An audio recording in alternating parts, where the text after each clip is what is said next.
I was a child in the 1960s, and it was a time of great technological progress and great excitement about technologies. Perhaps the biggest example at the time was manned space travel. It was a time when the first astronauts were going into space, and when I grew up, I was clear that I wanted to be an astronaut. The other image of technological progress was robots, and at this time they were mostly robots in fiction. And on television, when I was a child growing up, there were many of these. However, there are many earlier depictions of robots in fiction. Perhaps the first one is the character Maria from the 1927 movie Metropolis. The robot Gort from the 1951, the original make of the movie The Earth Stood Still. And then there's perhaps my all-time favourite robot, Robbie, from the movie Forbidden Planet in 1956, and he appeared in a number of other follow-up movies. You are a robot, aren't you? That is correct, sir. For your convenience, I am monitored to respond to the name Robbie. Star Wars movie, which debuted in 1977, R2-D2 and his talkative friend C-3PO. These two characters depict robots as being benign, that is, helpful to the people around them, and also as being incredibly intelligent, able to hold conversations in human languages, and being able to perform complex engineering tasks like hacking a Death Star.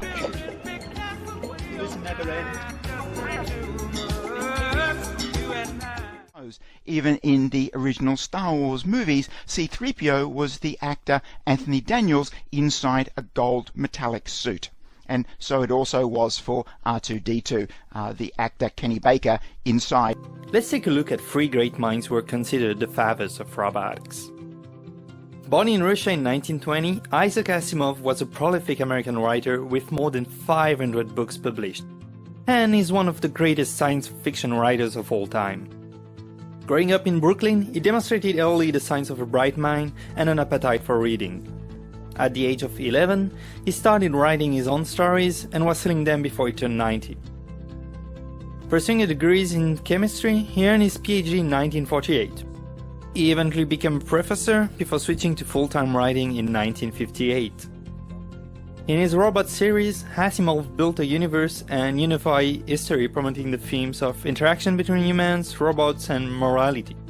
The series will give birth to two important concepts: positronic robots and robotics, and get him the credit for inventing the word robotics. And not only did he coin the term, he also wrote its fundamental rules. Introduced in 1942, the 3 laws of robotics define the core principles of modern robotics. Law number 1. A robot may not injure a human being, or through inaction, allow a human being to come to harm. Law number 2. A robot must obey the orders given it by human beings, except where such orders would conflict with the first law. Law number 3. A robot must protect its own existence as long as such protection does not conflict with the first or second laws. These laws would move beyond the realm of Asimov's works, becoming science fiction postulate and even the basics for robotics design, or any other tool. Asimov did more than just create the concept of robotics and define its rules. He also opened our eyes to what could be the future of technology and of humanity. As one of the most prolific authors, his books influenced so many things and people that, without him, our world would be very different, and robotics will surely not be where it is today. Born in Brooklyn in 1925, Joseph was an American physicist, engineer, and entrepreneur. Growing up in Connecticut during the Great Depression, he returned to New York City for his college education. He pursued degrees in physics and electric engineering from Columbia University. He met George DeVol, a colleague and owner of a patent for a basic industrial robotic arm in 1956. When the company they worked for closed the division, finding themselves without a job but with an idea, they founded the world's first robotics company, Unimation. The two men collaborated to design and produce a robotic arm based on DeVol's patent. They installed the first unit of the Unimate robotic arm at the General Motors plant in New Jersey in 1961. The arm completely disrupted the car manufacturing industry. Chrysler and Ford soon followed General Motors and started deploying Unimate's arms in their manufacturing facilities. 5 years later, Engelberger and a Unimate robots were guests on The Tonight Show. After leaving animation in the 80s and seeing his parents' age, Engelberger saw an opportunity for robotics to improve the medical field. He founded Transitions Research Corporation in 1984, selling the first helpmate robot unit in 1988.